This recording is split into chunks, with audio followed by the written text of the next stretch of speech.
Hey everybody, welcome to Mortgage Today for Monday, August 12th, 2024, and oh, what a day it was. UMBS opened up in small green numbers. They were up 4 basis points in early trading. Stock futures were up 12 points this morning, so everybody was winning. The week ahead will have some important inflation data with the Consumer Price Index and the Producer Price Index on Tuesday and Wednesday.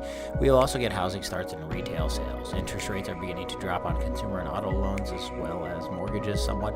According to the NAHB, the average rate on credit cards fell from 21.6% to 21.5%. Big drop. The average rate on 60-month car loans fell from 8.22% to 8.2%. Delinquencies, especially on credit cards, are rising.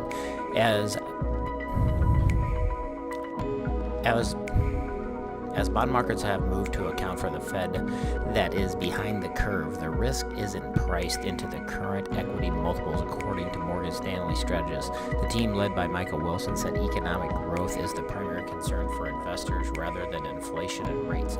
Markets are looking for better growth or more policy support to get excited again, the team wrote in a note. We don't see any confirming evidence in either direction near term, leaving the index to trade in a tight range for now. Still, investors did take flight from stocks during last week's wild swings. They reduced their equity allocations at the sharpest pace since the onset of the COVID pandemic, according to data from Deutsche Bank AG. From a volume standpoint, both Friday and today were very light. This isn't a surprise at this time of year, nor is the absence of any meaningful impact on the bigger picture trend.